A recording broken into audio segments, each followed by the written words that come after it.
Okay.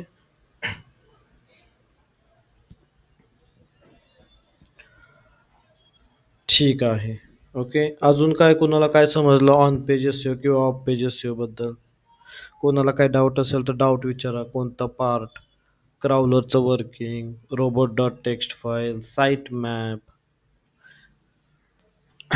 Okay. Let's do some brainstorming here. कोणी मला व्हॉट्सअपवरती डाऊट विचारलेला आहे का? कोण आहे का? जर तसं असेल तर त्यांनी पण आता इथे विचारू शकता. मला काय भरपूर मेसेज आलेत व्हॉट्सअपवरती स्टुडंटचे. त्यांच्यापैकी कोण स्टुडंट इथे जॉईन असेल तर सांगा मला. जसं की विशाल. विशाल जॉईन झालेला आहे का इथे? ओके, विशाल नाहीये. अं, ऋषिकेश आहे का? हाँ यस सर. हा ऋषिकेश, आपण काय मेसेज केलाय मला? I'm not able to attend online. ठीक आहे. तुम्हाला काय रेकॉर्डिंग वगैरे पाहिजेत फक्त? डाऊट आहे ना? हाँ सर ते ऑन पेज एसईओ आणि ऑफ पेज एसईओ जे शिकवलं आहे ना तुम्ही हां हां. त्याच्या रेकॉर्डिंग, कारण की ते आता ते कॉलेजचं शेड्यूल थोडं पॅक्ड आहे तर त्याच्यामुळे ऑनलाईन लेक्चर अटेंड करणं होत नाही आहे. ठीक आहे. इथं बघा, इथे मी आहे का नाही, स्क्रीन शेअर होतं मला. मी स्क्रीन शेअर करतो. इथे मी आत्ता एक अपलोडिंगला टाकलेलं आहे लेक्चर. हे बघा, एक जे आहे ऑफ पेजेस यूचं लेक्चर ते आता अपलोड होतंय. त्याची लिंक मी थोड्याच वेळात जी आहे ती पब्लिश करतो आपल्या ग्रुपवरती. ठीक आहे. मी ट्राय करेन सगळे लेक्चर्स तुम्हाला लवकरात लवकर मिळण्याचे. ओके. आपली प्लेलिस्ट एकच आहे. त्या प्लेलिस्टची लिंक तुम्ही तुमच्याजवळ ठेवा. डिजिटल मार्केटिंग नावाची प्लेलिस्ट आहे ना, त्याची लिंक तुम्ही तुमच्याजवळ ठेवा, म्हणजे तुम्हाला इझिली सगळे जे अपडेट्स आहेत त्याच्यावरती मिळत राहतील. ओके. अजून एक आहे कौस्तुभ म्हणून, कोण आहे का कौस्तुभ? इथे जॉईन झालेले आहेत का? ठीक आहे. सर एसईओ मध्ये मोस्टली फ्रिक्वेंटली आस्क्ड क्वेश्चन कुठले असतात? आता कॅम्पसमध्ये कंपनी आली आहे डिजिटल मार्केटिंग रिलेटेड रोलसाठी. ओके. तर हां, तर मोस्टली म्हणजे फ्रिक्वेंटली आस्क क्वेश्चन कुठले आहेत त्यातले? ओके. ठीक आहे. आता बघा, सगळ्यात महत्त्वाचा क्वेश्चन जो आत्ता विचारला जातो तो म्हणजे की आर्टिफिशियल इंटेलिजन्स आलेला आहे, तर एस-ई-ओ वरती काय इम्पॅक्ट त्याचा होईल आणि तुम्ही कशा पद्धतीनं हे चॅलेंज आहे ते ॲक्सेप्ट करताय? तर त्यांना असं सांगायचं की एआयचे जे बॉट्स आहेत किंवा एआयचे जे प्लॅटफॉर्म्स आहेत ते सुद्धा वेबसाईट जे आहेत ते क्राउल करतात आणि त्यांच्या प्लॅटफॉर्मवरती आपल्या वेबसाईटवरची इन्फॉर्मेशन थोडी मॉडिफाय करून दाखवतात. तर त्यांच्यासाठी आपण काम करतो, ज्याच्यामध्ये आपण स्ट्रक्चराइज डेटा जो आहे तो त्यांना प्रोव्हाईड करतो, जेणेकरून त्यांच्या बॉटला जास्त काम करावं लागणार नाही. प्लस आपण रोबोट डॉट टेक्स्ट फाईल आहे ती ओपन ठेवतो, हे तुम्ही सांगू शकता. साईट मॅपमध्ये आम्ही प्रॉपर गोष्टी ज्या आहेत त्या अपलोड केलेल्या आहेत. प्लस LLM डॉट टेक्स्ट नावाची फाईल ती आहे ती आम्ही अपलोड करतो, जेणेकरून कोणताही बॉट आला तर त्याला तिथे माहिती जी आहे ती वेबसाईटबद्दल प्रॉपर मिळते. जेसॉनचा आम्ही जास्तीत जास्त वापर करतो, जेणेकरून बॉट्सला जे आहे त्या गोष्टी प्रॉपर समजतात. तर अशा पद्धतीच्या गोष्टी तुम्ही सांगू शकता की एआय ला आम्ही अशा पद्धतीनं टॅकल करतोय किंवा सपोर्ट करतोय, जेणेकरून आमच्या वेबसाईट सुद्धा त्या प्लॅटफॉर्मवरती दाखवल्या जाव्यात. ओके. सगळ्यात महत्त्वाचा क्वेश्चन तर हा विचारला जातो. नेक्स्ट एस-ई-ओ मध्ये क्वेश्चन काय विचारलं जातात, तर तुम्ही रँकिंग करण्याचे फॅक्टर काय काय आहेत? तर त्याच्यामध्ये तुम्ही कंबाईन गोष्टी सांगायच्या. On page, of page, technical यांच्यातल्या कंबाईन गोष्टी. मेन गोष्ट आहे तर टायटल, डिस्क्रिप्शन तुम्ही प्रॉपर टाकलं पाहिजे. पेज जे आहे ते प्रॉपर ऑप्टिमाइज असलं पाहिजे. तुम्ही योग्य ठिकाणी गेस्ट पोस्टिंग म्हणजे बॅकलिंक ज्या आहेत त्या घेतल्या पाहिजेत. ओके. आणि तुम्ही टेक्निकल एस-ई-ओ म्हणजे त्याच्यामध्ये जर काही एरर्स असतील साईटवरती, script related, CSS related, HTML related, तर त्या आपल्याला रिझॉल्व्ह करायच्या असतात. तर असे काही ठराविक पॉईंट्स आहेत जे तुम्ही सांगू शकता इंटरव्ह्यूमध्ये. ओके. त्याच्यानंतर अजून कोणत्या टाईपचे क्वेश्चन्स तुम्हाला विचारले जाऊ शकतात? तर तुम्ही कोणती वेबसाईट जी आहे ती रँक केलेली आहे, हा एक क्वेश्चन तुम्हाला विचारला जाऊ शकतो. तर तुम्ही आपल्या एन-एम-डीचे जे प्रोजेक्ट्स आहेत ना, ते तुम्ही सांगून द्या, की आम्ही प्रॉपर रँकिंग असं काही कीवर्ड्स केलेले आहेत, बट त्याच्यामध्ये पण आम्ही सपोर्ट जास्त केलाय. जे लाईव्ह प्रोजेक्ट्स होते, जसं की आपल्याकडे चाटेचा प्रोजेक्ट होता, सिनेक्राफ्टचा प्रोजेक्ट होता, कोलते पाटील आहेत. ओके.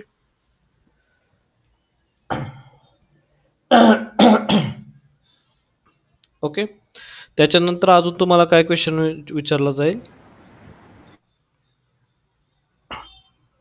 त्याच्यानंतर तुम्हाला अजून काय क्वेश्चन विचारला जाईल, की अ, जसं की तुम्ही एस-सी-ओचा सोबत अपडेट राहण्यासाठी तुम्ही काय प्रिफर करता? म्हणजे एस-सी-ओमध्ये ज्या काही नवीन गोष्टी आलेल्या आहेत, त्या अपडेट करण्यासाठी तुम्ही काय प्रिफर करता? तर त्याच्यामध्ये तुम्ही असं सांगू शकता, की आम्ही प्रिफर करतो एक सर्च इंजिन लँड म्हणून आहे, वेबसाईट आहे, ते एस-सी-ओबद्दल बोलत असते. परत Googleचे जे ऑफिशियल अपडेट्स आहेत एस-सी-ओचे ते आम्ही फॉलो करतो, असं तुम्ही सांगू शकता. काही चांगल्या एस-सी-ओ करणाऱ्यांची तुम्ही नावं घेऊ शकता, जसं की नील पटेल आहे, अमित तिवारी आहे इंडियातला. परत अजून मल्टिपल्स आहेत. जसं की तो ब्लॉगर पॅशनवाला आहे ना, तो पण एस-सी-ओ बद्दल तुम्हाला सांगत असतो. अनिल अग्रवाल नाव आहे त्याचं. ठीक आहे. सो असे तुम्ही काही सोर्सेस काढून ते पण इंटरव्ह्यूला जाण्याआधी ते पण सांगायचं, की आम्ही यांना फॉलो करतो, जे इंडस्ट्रीमध्ये आता लीडर्स आहेत ह्या, असं. ओके. त्याच्यानंतर तुम्हाला अजून एक क्वेश्चन विचारला जातो, तो म्हणजे की पेज लोड टाईम काय असावा, म्हणजे एक वेब पेज किती वेळात लोड झालं पाहिजे. तर त्यांना सांगायचं की आयडियल लोड टाईम हा 3 सेकंदाचा असावा. 3 सेकंदापेक्षा कमी असलेलं केव्हाही चांगलं, 3 सेकंदापेक्षा जास्त नसावं. त्याच्यानंतर अजून एक क्वेश्चन तुम्हाला विचारला जातो, की AMP पेजेस म्हणजे काय. कोणाला माहिती आहे ते AMP पेजेस म्हणजे काय? एस-सी-ओच्या इंटरव्ह्यूला विचारला जाणारा क्वेश्चन आहे हा.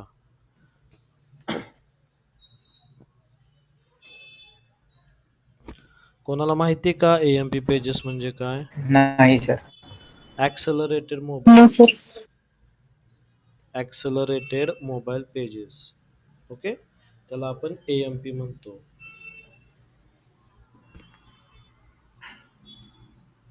AMP pages, accelerated mobile pages.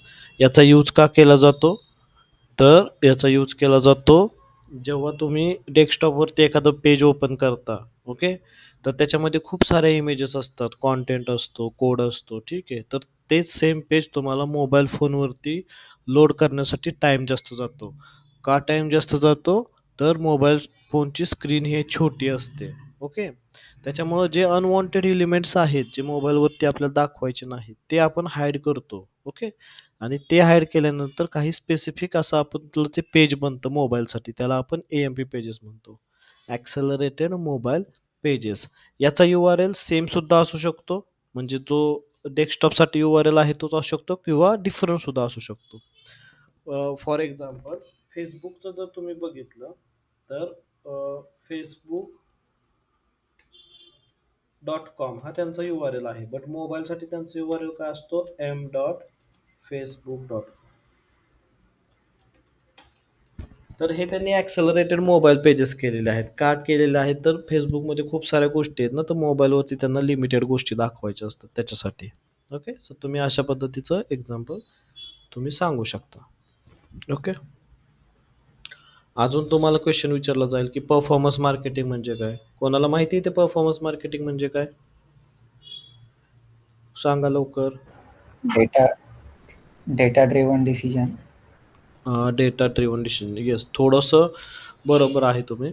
Performance मार्केटिंगमध्ये आपण काय केलं जातं, की तुम्हाला एक बजेट दिलं जातं आणि त्या बजेटमध्ये तुम्हाला ॲड रन करायचे असते. त्या ॲडमधून तुम्हाला कंपनीसाठी बिझनेस आणायचा असतो. ठीक आहे. सपोज मी तुम्हाला $1000 दिले, तर त्या $1000मधून तुम्ही ॲटलिस्ट $2000-3000चं तुम्ही रिझल्ट आणला पाहिजे. ओके. तर याच्यासाठी लागणाऱ्या सगळ्या गोष्टी या परफॉर्मन्स मार्केटिंगमध्ये येतात, ज्याच्यामध्ये एस-सी-ओचा पण पार्ट येतो, पेड ॲड्सचा पण पार्ट येतो. Okay. Landing pages, website development सगळ्या गोष्टींचा पार्ट येतो. ओके. आणि परफॉर्मन्स मार्केटरची सॅलरी जी आहे ती जास्त राहते इंडस्ट्रीमध्ये. 4-5 वर्षाचा एक्सपिरियन्स असेल तर 12-14 लाख रुपये जे आहे ते तो घेतो, कारण की तो सगळ्या सेक्टर्सवरती काम करतोय, सगळ्या पॉईंट्सला तो काम करतोय. ओके, त्याच्यामुळे अजून तुम्हाला काय विचारलं जातं एस मध्ये, तर गुगलचं लेटेस्ट अपडेट सांगा. गुगल त्याचं लेटेस्ट अपडेट्स काढत असतो. तो Google's latest update on SEO. Okay, तर काय आहे गुगलचं लेटेस्ट अपडेट? ही वेबसाईट म्हणालो मी तुम्हाला, सर्च इंजिन जर्नल. ही जी वेबसाईट आहे ना, ही चांगल्या पद्धतीने तुम्हाला गोष्टी ज्या आहेत ते प्रोव्हाइड करून देते.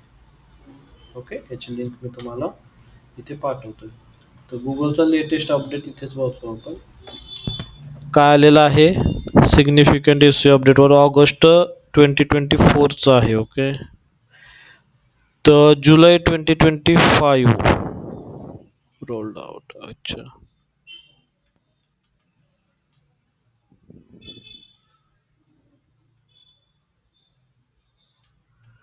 सध्या तर काय एसईओ साठी असं दिसत नाहीये प्रॉपर कोणता अपडेट आलेला आहे. तर काय which rolled out from, okay, focusing on ongoing improvement, search quality, relevance, primary trend to continue emphasis helpful high quality content that prioritize user experience वगैरे वगैरे वगैरे. ठीक आहे, असं स्पेसिफिक काय असा एकदम प्रॉपर काय अपडेट आला नाही. ठीक आहे, तर तुम्ही सांगू शकता की जुलै 2017, सॉरी 17 जुलै 2025 पासून एक कॉन्टेंट इम्प्रूव्हमेंट रिलेटेड हाय क्वालिटी कॉन्टेंट आणि सर्च रिलेव्हन्स रिलेटेड त्यांचा अपडेट आलेला आहे. तो जुलै 17 पासून तो अप्लाय झालेला आहे, असा एक आलेला अपडेट आहे. ओके, ह्याचे तुम्ही हे पण विचारले जातात की गुगलचे algorithm. Okay, list of Google's algorithm for SEO. तर हे जे अल्गोरिदम्स आहेत ना, हे गुगलचे आहेत, ज्यांनी ठराविक टाइम नंतर त्यांनी काढलेले आहेत. जसं की इथं तुम्हाला डिटेलमध्ये मिळेल. 2011 साली पांडा आलं होतं, पेंग्विन 12 साली, 13 साली humming bird, mobile, okay, rank brain. आताचं लेटेस्ट कोणतं आहे, बर्ट, BERT, आणि कोर अपडेट्स ऑन गोईंग आहेत. 2022 साली हेल्पफुल कॉन्टेंट सिस्टीम. ओके, आणि त्याच्यानंतर त्यांच्या रँकिंग रिलेटेड काही गोष्टी आल्या, जसं की EAT मॉडेल एक्सपर्टाईज. हा खूप महत्त्वाचा प्रश्न आहे बरं का, हा विचारला जातो. EAT and EEAT. Okay, what is EEAT? हे तुम्ही लक्षात ठेवा. EAT नका लक्षात ठेवू, हे महत्त्वाचं आहे आपल्यासाठी. EEAT म्हणजे काय? ओके, एक्सपिरियन्स, एक्सपर्टाईज, ऑथॉरिटिव्हनेस आणि ट्रस्टवर्दीनेस. म्हणजे काय, तुमचा एक्सपिरियन्स काय, तुमच्या साईटचा, तुमची एक्सपर्टीज काय आहे, तुमचा ऑथॉरिटिव्हनेस म्हणजे काय, तर तुमचा जो ऑथर आहे, तुम्ही जो कॉन्टेंट करताय तो प्रॉपरली बॅक्ड आहे का, प्रॉपर रिसर्च वगैरे ह्याच्यानं. ओके, आणि ट्रस्टवर्दीनेस म्हणजे तुमच्या डोमेनला लोक किती ट्रस्ट करतात. हे 4 पिलर्स आहेत. ओके, एक्सपिरियन्स म्हणजे तुम्ही ज्या क्षेत्रामध्ये सांगताय डेटा, सपोज एखादी सायकलची वेबसाईट असेल तर त्यांनी सायकलमध्ये त्यांचा एक्सपिरियन्स काय आहे. एक्सपर्टीज, सायकलमध्ये ते खरंच एक्सपर्ट आहेत का, त्यांच्याकडं सर्टिफिकेशन, लायसन्स, डिग्रीज ह्या गोष्टी आहेत का. ऑथॉरिटिव्हनेस म्हणजे काय, जे सायकलबद्दल इन्फॉर्मेशन ते सांगताय त्याचे काय रिसर्च पेपर्स, काय डेटा, काय अवेलेबल आहे का. आणि ट्रस्टवर्दीनेस, त्यांचा काय अशी एखादी ब्रँड व्हॅल्यू आहे का, की त्यांचं नाव ऐकलं तरी लोक त्यांना कन्वर्ट होतात किंवा काय. ओके, सो गुगलवरती तुम्हाला रँक करायचं असेल तर ह्या 4 गोष्टी तुम्हाला फॉलो कराव्या लागतात. ओके, हा खूप महत्त्वाचा प्रश्न आहे बरं का, हे जवळपास सगळेच विचारतात. EEAT. ओके, सो ह्या गोष्टी आहेत, तुम्ही ह्या गोष्टी सगळ्या फॉलो करा. ओके, डिफरन्स विचारतात, ऑन पेज एसईओ काय, ऑफ पेज एसईओ काय. ओके, टेक्निकल एसईओ काय, याच्यातला डिफरन्स तुम्हाला विचारला जातो. आताचे नवीन कन्सेप्ट आलेले आहेत, जसं की आपण एसईओ करत होतो, आताचे कन्सेप्ट काय आलेले आहेत, AI एसईओ, GEO. ओके, हे असे कन्सेप्ट आलेले आहेत, तर ह्यांना सुद्धा घाबरायचं नाही. AISEO म्हणजे काय? Artificial intelligence SEO, artificial intelligence search engine optimisation. GEO म्हणजे काय? Generative engine optimisation. Generative engine optimisation म्हणजे काय? तुम्ही एआयच्या प्लॅटफॉर्मला क्वेरी देता, तो काय करतो? तुमचं जे आन्सर आहे ते जनरेट करतो, बरोबर. गुगल काय करायचं? गुगल तुम्हाला सोर्स देत होता, वेबसाईट्स दाखवत होत्या की ह्या वेबसाईटवरती जावा, तिथे तुम्हाला डेटा मिळेल. पण आता जे एआय जे आहेत ते जनरेट करतात तुमचं आन्सर, म्हणून त्याला जनरेटिव्ह इंजिन ऑप्टिमायझेशन असं म्हटलं जातं. पण ह्यांना काही घाबरायची गरज नाही. ज्या गोष्टी AISEO मध्ये चालतात, ज्या गोष्टी जनरेटिव्ह इंजिन ऑप्टिमायझेशन मध्ये चालतात, त्या सगळ्या आपण ऑलरेडी SEO मध्ये करत होतो. ठीक आहे, हे लक्षात घ्या तुम्ही. सगळ्या गोष्टी आपण SEO मध्ये करत होतो, त्याच्यामध्ये फक्त काही मॉडिफिकेशन्स आलेले आहेत, जसं की LLM डॉट टेक्स्ट फाईल. म्हणजे आपल्याला जे मोल्ड व्हायचंय किंवा आपल्याला जे नवीन टेक्नॉलॉजी आलेली आहे त्याच्या स्वरूपात आपल्याला स्वतःला चेंज करायचं आहे. तो चेंज खूप थोडासाच आहे. ठीक आहे, हे तुम्ही समजून घ्या. म्हणजे असं तुम्ही डिस्कशन वगैरे करत असाल की काय SEO वगैरे करतोय, आता AISEO आलं, GEO आलं, कुठं काय आलं, तर त्यांना घाबरायची गरज नाही. तुमचं फाउंडेशन क्लिअर असेल तर हे वरचे फक्त एका अपडेट सारखे आहेत. छोटासा अपडेट येतो का नाही तुम्हाला, एखादं गोष्टी तुम्ही काम करता त्याचा एक अपडेट येतो, तर AI फक्त आपल्याला अपडेट सारखंच आहे, कारण आपण खूप डीप मध्ये काम करतो. SEO न फक्त लीड जनरेशनच करतो का? तर नाही. SEO न आपण रँकिंग करतो, ट्रॅफिक आणतो, लीड जनरेट करतो, पार्ट आहे त्याचा. ठीक आहे. परत आपण काय करतो? आपण क्राउलरला मदत करतो डेटा आपला मिळवण्यासाठी. हे SEOचं काम आहे. ओके. आपण काय करतो? वेबसाईट ऑप्टिमाइज करतो, इमेज ऑप्टिमाइज करतो, कोड ऑप्टिमाइज करतो. ठीक आहे. सो SEO फक्त रँकिंग पुरतं मर्यादित नाही, SEO फक्त लीड जनरेशन पुरतं मर्यादित नाही. ह्याच्या मागचे जे टास्क आहेत, हे सगळे टास्क SEO करतो. आधी एक प्रोफाईल यायची बघा, वेब मास्टर म्हणून, आता पण असतात ही प्रोफाईल. तर वेब मास्टरच्या सगळ्या गोष्टी जो आहे तो SEO वाला माणूस करतो. ओके.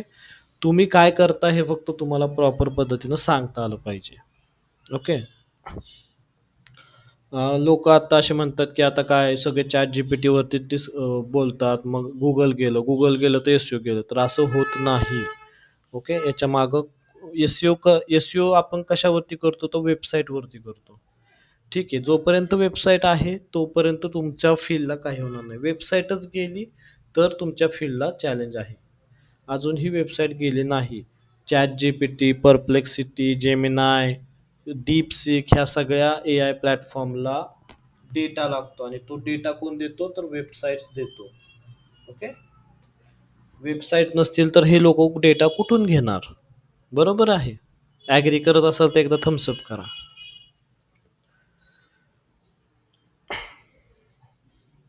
ओके. सो हे आपण जे शिकतोय ना, ते फाउंडेशन क्लिअर करण्यासाठी शिकतोय. हे वरचे आलेले फक्त अपडेट्स आहेत.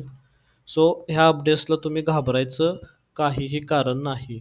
कारण की SEO म्हणताना आपण फक्त म्हणतो की रँकिंगसाठी येतं, पण रँकिंग नाही, आपण बॅक एंडला खूप सारं काम करत असतो. एखादा वेबसाईट डेव्हलपर असेल तर त्याला सुद्धा गायडन्स करायचं काम आपण करत असतो. ठीक आहे. रँकिंग हे आपलं आउटपुट आहे, एक फक्त पार्ट आहे की आम्ही काम केल्यामुळे आपली साईट रँकिंग झाली. ओके. ठीक आहे. आता SEO कडनं काय ऍक्सेप्ट केलं जातं की तुमचा जो वेबसाईटचा कॉन्टेंट आहे तो AI चे जे प्लॅटफॉर्म्स आहेत तिथे पण दिसला पाहिजे. याचा अर्थ AI च्या प्लॅटफॉर्मला ट्रेन केलं पाहिजे आपल्या कॉन्टेंटसाठी. तर ह्या आत्ताचा लेटेस्ट पार्ट आलेला आहे. ओके.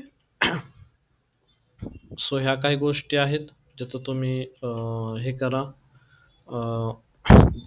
ज्याचा तुम्ही अभ्यास करा, त्याच्यावरती इंटरव्ह्यू द्या, आणि इंटरव्ह्यूमध्ये कॉन्फिडन्सली बोलायचं जर तुमचं फाउंडेशन क्लिअर असेल तर. ओके. आता अजून कोणाला काही डाऊट वगैरे आहेत का? Hello sir. Yes. Sir Facebook panel बद्दल काही सांगा. काय पॅनेल कशी क्रिएट करतो आपण? फेसबुक फनेल आपण ते ऍड्स सेक्शनला पाहूयात ना. ओके ठीक आहे. फेसबुक फनेल कशी क्रिएट करायची.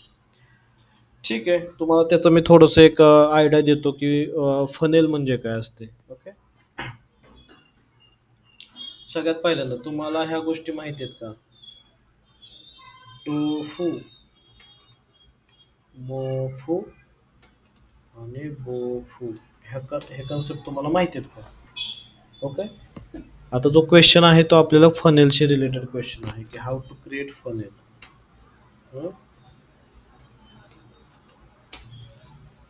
How to create funnel.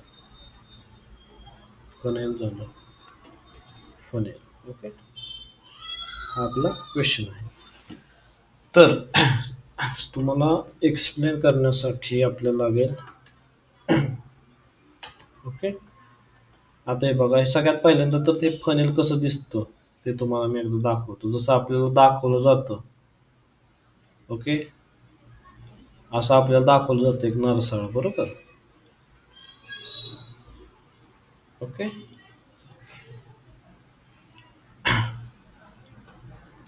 आता याचं मिनिंग काय आहे हे असं का आलं. ओके, आपलं जे रिअल लाईफ मधलं जे नरसाळा असतं का नाही, त्याच्यासारखं हे काम नाही करत. रिअल टाइम मध्ये आपण काय करतो, इथून मी रॉकेल टाकलं 1 लिटर, तर खाली किती येणार 1 लिटर, बरोबर. वरून 1 लिटर रॉकेल टाकलं तर खाली किती येतं 1 लिटरच येतं. हे रिअल लाईफ मधलं जे आपलं रिअल लाईफ मधलं असतं नरसाळा किंवा फनेल तुम्ही म्हणा त्याला. ओके, तर ते अशा पद्धतीनं काम करतं. 1 लिटर टाकलं तर 1 लिटर बाहेर येणार. पण आपल्या ज्या डिजिटल मार्केटिंग मधले किंवा परफॉर्मन्स मार्केटिंग मधले किंवा IT फील्ड मधले सेल्समध्ये सेल्स जास्त चालतं बरं का. तर हे अशा पद्धतीचं फनेल नसतं.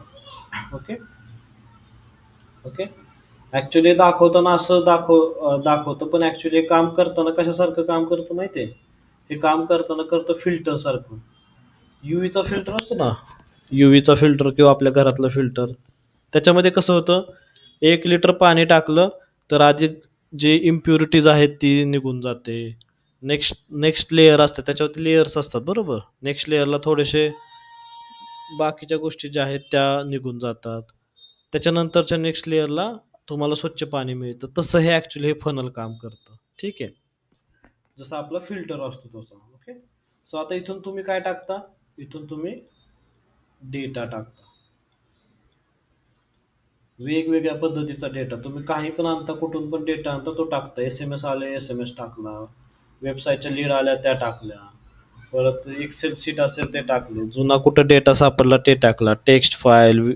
ओके, जिथून जिथून तुम्हाला डेटा आणि लीड्स मिळतात ते सगळं तुम्ही त्या फनेलमध्ये टाकता. ओके, आता याच्यामध्ये काही गोष्टी असतात, जसं की हा जो सेक्शन आहे, हा सेक्शन याला आपण म्हणतो टोफू. टोफू म्हणजे काय, टोफू म्हणजे टॉप ऑफ दी फनेल.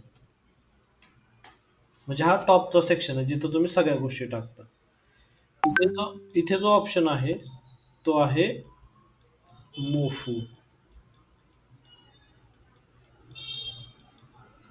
मोफू म्हणजे काय, मिडल ऑफ द फनेल. लास्टचा सेक्शन जो आहे हा वाला, किंवा इथून जो आउटपुट येणार आहे त्याला आपण बोफू म्हणतो. बोफू म्हणजे काय, बॉटम ऑफ द फनेल. ठीक आहे, सो हे असतं आपलं असं फनेल काम करतं. आता इथं तुम्ही सगळ्या पद्धतीचा डेटा टाकला. फनेल मध्ये काय होतं, फनेल मध्ये आता इथे सगळ्या लीड्स आल्या तुमच्या. ओके, त्यातल्या ज्या अनवॉन्टेड लीड्स आहेत किंवा कोल्ड लीड्स आपण म्हणू, किंवा ज्या लीड्स तुम्हाला डायरेक्ट नकार देतात की आम्हाला तुमची सर्व्हिस घ्यायची नाही, परत कॉल करू नका. ओके, दुसरं अजून काय म्हणतं, एखाद्याचा फोनच लागत नाही, बरोबर. एखादी लीड असेल त्याला फोनच लागणार नाही. एखादा असेल तो फोन अस्तित्वातच नसेल, म्हणजे लीड तर आली तुम्हाला पण त्याचा नंबरच अस्तित्वात नसेल. ओके, तर असे जे एकदम खराब लेवलचे रिझल्ट्स आहेत, एकदम खराब लेवलचे, म्हणजे ते डायरेक्ट तोंडावरती बोलतात नाही आम्हाला करायचं तुमच्याकडनं काही सर्व्हिस नको आहे. एखाद्या असतं त्यांचा फोनच लागत नाही, एखाद्या असतं त्यांचा फोन अस्तित्वातच नसतो. ओके. आणि एखादा असतो तो रॉंग नंबरच दिलेला असतो, त्यानं लीड दिलेली असते पण रॉंगच नंबर दिलेला असतो. ओके. सो असे जे एकदम रॉ एक्सपिरियन्स आहेत किंवा रॉ टाईपचे रिझल्ट आहेत ते टोफू मधून फिल्टर आउट केले जातात, त्यांना इथून बाहेर पाडलं जातं. ओके. मोफू मध्ये काय होतं, तर जे लीड्स आहेत त्यांना कॉल गेलेला आहे, ते तुमच्याशी कनेक्ट झालेले आहेत, त्यांनी तुमचं पेज लाईक केलंय, इंस्टाग्राम लाईक केलंय आणि त्यांना तुमची सर्व्हिस आवडते. ओके.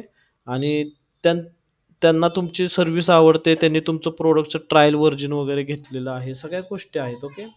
फक्त पॉइंट लास्टला दोन ठिकाणी येऊन थांबतो, तो म्हणजे काय, एकतर तुमची प्राइस, सपोज प्राइस लेवलला काहीतरी गोष्टी निगोशिएट होत असतील. ओके. आणि दुसरे म्हणजे फीचर. ओके. दोनच गोष्टी राहू शकतात, की एकतर तो जो युजर आहे, तो युजर किंवा जो कस्टमर आहे तो त्याला तुमची प्राइस जास्त वाटते किंवा प्राइसमध्ये काहीतरी निगोशिएशन गोष्टी असू शकतात. आणि दुसरी गोष्ट म्हणजे तो प्राइस द्यायला तयार आहे, पण त्याला काही ठराविक फीचर्स पाहिजे, ते फीचर्स तुमच्या प्रोडक्टमध्ये नाही आहेत. तर ह्या दोनच गोष्टीमध्ये लास्ट म्हणजे हे फिल्टर आउट झाल्यानंतर कस्टमर जो आहे तो येतो. ओके. बाकी सगळे असे राहतात, ते तुमच्या आता इथं तुमचं निगोशिएशन सुरू झालंय. ओके. त्यातून काही प्राइस तुम्ही कमी करायला तयार नाही, तिथं तुमचं थोडंसं गोष्टी हे झाल्या की नाही मॅच झाल्या, तर तिथून बाहेर पडतात. काही प्राइस द्यायला तयार आहेत पण तुमच्याकडेच ते फीचर्स नाही आणि ते फीचर डेव्हलप करायला पण तुम्हाला खूप टाइम जाणार आहे. ओके. ते पण लीड्स बाहेर पडतात आणि ते मग इथे येतात bottom of the funnel.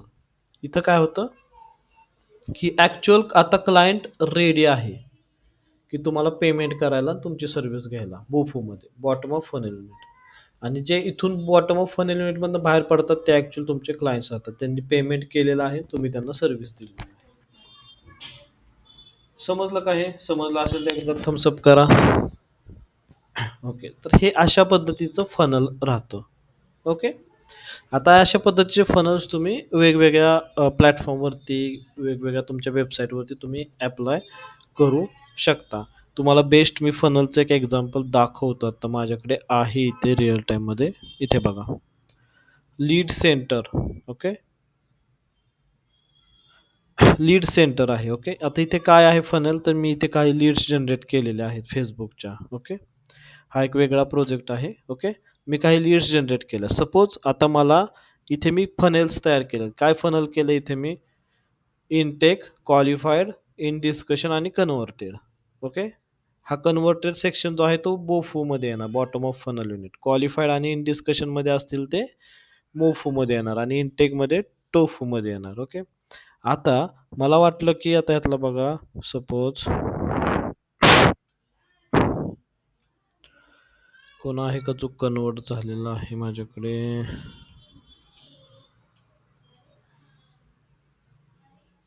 Ganesh Raut नाही, संजय ना, अनुज नाही, शरद, सतीश, महेश, मनोज. हां. आता हे परफेक्ट सोल्युशन वाले जे आहेत ते क्वालिफाईड झालेले आहेत, तर मी यांना काय करू शकतो, इथून क्वालिफाईड मध्ये टाकू शकतो. अलाव. तर इथे बघा, इथून ते निघले, ह्या सेक्शन मध्ये आले. ओके. तर अशा पद्धतीनं तुमचं हे फनल जे आहे ते असतं. पण हे दिसतंय का तसं, ते नरसाळ्यासारखं दिसत नाही, ते फक्त आपल्याला समजण्यासाठी ह्या गोष्टी आहेत. ओके. हे समजण्यासाठी आहे, हे दिसताना असं दिसतं. ओके. सो हे माझ्याकडे रिअल टाइम एक्झाम्पल होतं तुमच्यासाठी. एकदा समजलं असेल कन्सेप्ट, थम्सअप करा.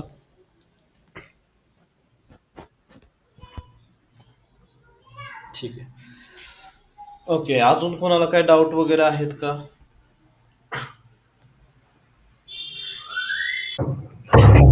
सर फनल क्रिएट कसं करायचं म्हणते? फनल क्रिएट कसं करायचं, कुठेही जाऊन तुम्हाला असं ह्या गोष्टी म्हणजे ते फेसबुकचं विचारताय का? हो, ते टॉप ऑफ द फनल जसं तुम्ही सांगितलं आता. हां हां. Bottom of the. सी आता हे फनेल ज्या हां हां हां. ओके. आता आता हे जे फनेल आहेत ना, हे फनेल तुम्हाला प्लॅटफॉर्म वाईज दिले जातात. जसं की जे मी तुम्हाला आता फेसबुकचं दाखवलं ना, त्याच्यामध्ये मी फक्त फील्ड्स ॲड केलं, क्वालिफाईड, इनटेक वगैरे त्या. ते फनेलची जी स्ट्रॅटेजी आहे किंवा फनेलचं जे काही स्ट्रक्चर आहे ते मला फेसबुकनंच करून दिलेलं आहे. ओके. असे फनेल्स तुम्हाला कुठे मिळतील? CRM मध्ये मिळतील. जोहोचं CRM आहे. ओके. मल्टिपल CRMs राहतात. ते तुम्हाला अशा पद्धतीचं फनेल जे आहे ते प्रोव्हाइड करतात. ओके. तुम्ही स्वतः पण तुमचं फनेल एक बनवू शकतात एक्सेल शीटमध्ये. ओके. एक्सेल शीटमध्ये रॉ डेटा घ्यायचा. तुमच्याकडे 1000 लीड्स आहेत. 1000 लीड्स घ्या एका कॉलममध्ये. पुढच्या एका कॉलममध्ये तुम्ही क्वालिफाईड लीड्स ॲड करा. त्याच्या पुढच्या कॉलममध्ये तुम्ही कन्वर्टेड लीड्स ॲड करा. झालं तुमचं फनल. ओके. ते पण तुम्ही कसं करायचं? तिथं पण एक्सेलमध्ये रूल्स लावायचे असतात, की ए कॉलममध्ये जे काय मी येलो कलर करेन ते येलो कलर बी कॉलममध्ये गेले पाहिजेत. ओके. आणि बी कॉलममधले जे काय मी ग्रीन कलर करेन ते सी कॉलममध्ये गेले पाहिजेत. असं तिथं रूल लावायचे. म्हणजे तुम्हाला उचलून कॉपी पेस्ट करायची गरज नाही. तिथं तुम्ही ऑटोमॅटिक ती पण गोष्ट करू शकता. It's a basic. फनल म्हणजे खूप सोपं आहे. ओके. फनलचा सगळ्यात इंटरेस्टिंग पार्ट काय असतो? तर टोफू, टॉप ऑफ फनल. तिथे का इंटरेस्टिंग असतो? कारण की तिथे मल्टिपल, सपोज एखादी मोठी कंपनी असेल तर ती काय फक्त फेसबुकच्या ॲडनं लीड थोडी जनरेट करते. ती लिंक्डइन, इंस्टाग्राम, कुठे इव्हेंट्स असतात, कुठे वेबिनार्स असतात, न्यूजलेटर्स, ई बुक्स, ओके, यूट्यूबच्या कुठे व्हिडिओ चालू असतात, कुठं काय, म्हणजे त्यांचे डिपार्टमेंट्स पण वेगवेगळे असतात ॲडचे. कुठं त्यांनी इन हाऊस पण डिपार्टमेंट असतं त्यांचं ॲडव्हर्टायझिंगचं, बाहेर पण त्यांनी कुठं स्पॉन्सर वगैरे केलेलं असतं. कुठे तर ते इव्हेंटच घेत असतात. त्या इव्हेंटला कोणतरी हिरोच येत असतो. शाहरुख खान, सलमान खान असे हिरो येत असतात. मग तुम्हाला हे सगळ्या गोष्टी ज्या आहेत ना त्या मॅनेज करायला सगळ्यात इंटरेस्टिंग पार्ट टोफूमध्ये येतो. मंथली सगळ्या लीड्स ज्या आहेत त्या तुम्हाला त्या फनेलमध्ये टाकायच्या. तिथनं ते फिल्टर आउट करून तुम्हाला बाहेर बोफूमध्ये तुम्हाला त्या काढाव्या लागतात. असं असतंय. काही कंपन्या त्यांचे स्वतःचे सुद्धा फनल्स असतात. जसं की IBM कंपनी, इन्फोसिस, TCS हे काय कुठले प्लॅटफॉर्म वगैरे नाही वापरत. यांचं स्वतःचं फनल्स हे स्वतःचं कोडिंग वगैरे केलेलं राहतं. ठीक आहे. शक्यतो प्रत्येकच एक छोट्या मोठ्या कंपनीत पण फनेल्स असतात. काही जण थर्ड पार्टीचे यूज करतात, काही जण स्वतःचे डेव्हलप करतात. ओके. आणि जास्तीत जास्त हा फायदा कोण कोण म्हणजे ह्याचा यूज कोण करतं? एक नंबरला सेल्सची जी टीम आहे ती ह्याचा यूज करते. 2 नंबरला मार्केटिंगचे लोक यूज करतात. आणि आपण मार्केटिंग टीम मधला डिजिटल मार्केटिंगचा पार्ट सांभाळत असतो. सो आपल्यापर्यंत ह्या गोष्टी येऊ शकतात. ओके.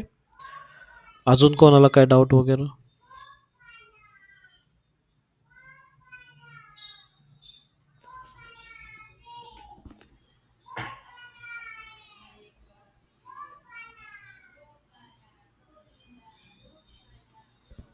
आहे का कोणाला काय sir, doubt? Yes. Technical SEO झालाय का आपलं? नाही की झालं. नाही झालं अच्छा, आपलं. okay. ऑफ पेजेस सेव्ह झालेलं आहे, ऑन पेजेस सेव्ह झालेलं आहे. आज मी तुमचे डाऊट असतील तर आज मी तुम्हाला एक हे सांगतो. डाऊट नसतील तर आता तुम्हाला मी ते ऑन पेजेस सेव्ह करण्यासाठी जे आपण टूल वापरतो ना त्याच्याबद्दल मी सांगणार आहे. ओके. ठीक आहे. तर ठीक आहे. ते त्या टूलचं नाव आहे Meta SEO inspector. Meta SEO inspector हे मी टूल सांगणार आहे. आता जेव्हा मी तुम्हाला ऑन पेज शिकवत होतो का नाही त्यावेळेस काय होतं की तुम्हाला मी सोर्स कोड बघायला सांगायचो की सोर्स कोड बघा, त्याच्यामध्ये टायटल बघा, त्याच्यामध्ये इमेज बघा. ओके. आता ह्या टूलचा जर तुम्ही वापर केला ना तर तुम्हाला काय सोर्स कोड बघायची गरज नाही. डायरेक्ट पेज बघायचं. ते कसं ते तुम्हाला सांगतो. हे ते टूल आहे मेटा SEO इन्स्पेक्टर. ओके. आधी ह्याला मी काय करतो, ह्याला मी अनइन्स्टॉल करतो, परत इन्स्टॉल करतो. म्हणजे कसं तुम्हाला प्रॉपर स्टेप्स जे आहेत ते समजतात. आता इथून गेलं. ते एक्सटेन्शन आहे का सर आपलं मेट? येस. सगळ्यात पहिली गोष्ट की हे जे आहे हे टूल एक्सटेन्शन आहे. ओके. एक्सटेन्शन त्यासाठी तुम्हाला काय लागतं तर जीमेल तुम्हाला लागतो. ओके. जीमेल लागतो आणि वेब स्टोअर. वेब स्टोअर लागतं. वेब स्टोअर म्हणजे काय? वेबसाईट वाल्यांसाठी केलेलं स्टोअर आहे. कोणी केलेलं आहे? हे कंपनी आहे गुगल. ब्राउझर कोणता लागतो? क्रोम. क्रोम ब्राउझर पाहिजे. गुगलचं वेब स्टोअर ओपन करायचं, तिथून ते एक्सटेन्शन जे आहे ते इन्स्टॉल करायचं. तर येऊया चला वेब स्टोअर वरती. क्रोम वेब स्टोअर गुगलचं प्रोडक्ट आहे. किंवा गुगलचा प्लॅटफॉर्म आहे, जिथं तुम्हाला टाईप करायचं आहे मेटा एसईओ इन्स्पेक्टर. ओके, हे टाईप केल्यानंतर तुम्हाला इथे ॲड टू क्रोमचं बटन येतं आहे. सिम्पली ॲड टू क्रोमवरती क्लिक करायचं, त्याच्यानंतर ॲड एक्सटेन्शनवरती क्लिक करायचं. ओके, आता तुम्ही हे तुमचं झालं, इथं एक्सटेन्शन ॲड झालं. आता इथे जे पझलचं आयकॉन आहे त्या पझलच्या आयकॉनवरती क्लिक करायचं आणि मेटा एसईओ इन्स्पेक्टरचं पिन करायचं. पिन केल्यावर ते असं वरती येतं. आता याचा यूज कसा करायचा आहे, तर सिम्पली तुमच्या साईटवरती या. ओके, साईटवरती आल्यानंतर याला रिफ्रेश करा आणि त्या मेटा एसईओ इन्स्पेक्टरच्या पेज त्या आयकॉनवरती क्लिक करायचं. सगळा रिझल्ट जो आहे तो तुम्हाला इथे मिळेल. तुम्हाला सपोज आता हेड टॅगमधल्या गोष्टी बघायच्या तर क्लिक करा. मेटा कॉन्टेंट, मेटा सगळ्या गोष्टी तुम्हाला इथं बघायला मिळतील. सोशलमधल्या जसं की फेसबुकचा ओपन ग्राफ, ट्विटर कार्ड्स, त्या गोष्टी तुम्हाला इथं बघायला मिळतील. स्ट्रक्चर डेटा जर साईटवरती असेल तर ते तुम्हाला इथे पाहायला मिळेल. JSON LD वापरला असेल तर त्याच्याशी रिलेटेड माहिती. मोबाईल व्ह्यूपोर्ट म्हणजे मोबाईल डिव्हाइससाठी तुमची वेबसाईट केलेली आहे का, तर ते पण तुम्हाला इथे समजेल. मार्कअप, ज्याच्यामध्ये तुम्हाला HTMLचा टॅग, हेडर्स, H1 किती आहेत, H2 किती आहेत, इथे सजेशन तुम्हाला मिळत राहतील समोर. इमेजमध्ये जर इश्यू असेल तर इश्यू असा वॉर्निंग तुम्ही दाखवतो. 3 इमेजेस आहेत ज्यांना हाईट आणि विड्थ ॲट्रिब्यूट सेट केलेला नाही आहे, तर तो डेव्हलपरला सेट करायला सांगायचा. त्या सगळ्या इमेजेसचा डेटा वगैरे तुम्हाला इथे मिळतो. लिंक्सबद्दल माहिती तुम्हाला इथे मिळते. ओके, आणि प्रेझेंटेशन जे आहे त्याच्याबद्दल माहिती तुम्हाला इथे मिळते. ओके, तर असं हे तुम्हाला ह्या सगळ्या गोष्टी याच्यामध्ये मिळतात. ओके, इथे तुम्हाला एखादं तुम्ही रॉ घेतलं पाहिजे, जसं की रॉ आपलं कुठलं होतं, हे NMD फिल्म प्रोडक्शन, याचं काय आपण SEO वगैरे केलं नव्हतं, असंच टाकलं होतं. ठीक आहे, तर आता हे पेज मी इथं लोड करतो. इथे मला एरर जे आहे ते जास्त मिळणार. बघा, H1च नाही आहे, सोशलमध्ये कार्ड मी टाकलेलं नाही आहे, कॉमन पण इश्यूज आहेत, खाली इमेजेसचे पण इश्यू आहे त्याच्यामध्ये बघू शकता तुम्ही. सो मॅक्सिमम इश्यू मला इथे भेटले. बरोबर, याच्यामध्ये एक्सप्लोर नावाचं बटन आहे. इंटरनल लिंक, एक्सटर्नल लिंक ह्या सुद्धा तुम्ही इथं चेक करू शकता. CMS, जर CMS यूज केला असेल तर त्याच्याशी रिलेटेड. SVG इमेजेस म्हणजे काय, कोडमध्ये इमेजेस टाकले असतात, त्या टाकल्या असतील तर त्या पण बघू शकता. JSONचा डेटा बघू शकता. ओके, एक्सप्लोर सेक्शनमध्ये तुम्हाला ह्या गोष्टी मिळतात. लोकल स्टोरेजच्या काय गोष्टी असेल तर हे कोडच राहतो सगळा. ओके, टूल्स, आता हे तुम्हाला काही टूल्स सजेस्ट करतं, जसं की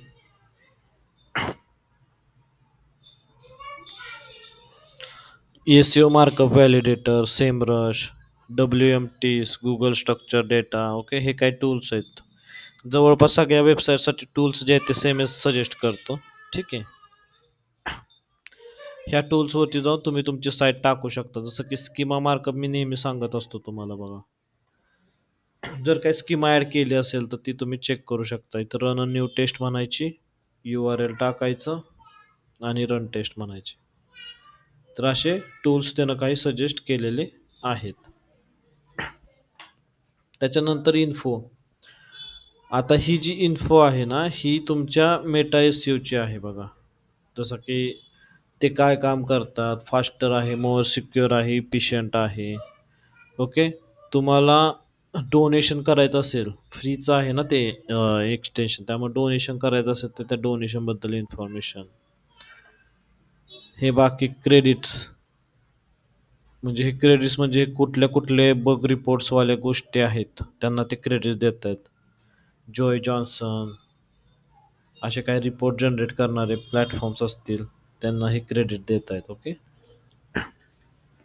हिस्ट्री, त्यांचे लॉग हे कोडिंगशी रिलेटेड आहे, ज्याचं आपल्याला काही हे नाही, म्हणजे कोणता अपडेट आलेला आहे लेटेस्ट. ओके, लास्ट अपडेटमध्ये काय आलेलं, जसं की आता रिसेंट अपडेट 3.3.13 ज्याच्यामध्ये पोर्तुगीज ट्रान्सलेशन्स त्यांनी दिलेलं आहे. ओके. आणि लेटेस्ट अपडेट 3.3.14 मध्ये बग फिक्सेस केलेले आहेत न्यू सर्व्हिसेस. तर त्या अशा गोष्टी सांगत राहतात इथे. ओके. कंपनीचं नाव काय आहे?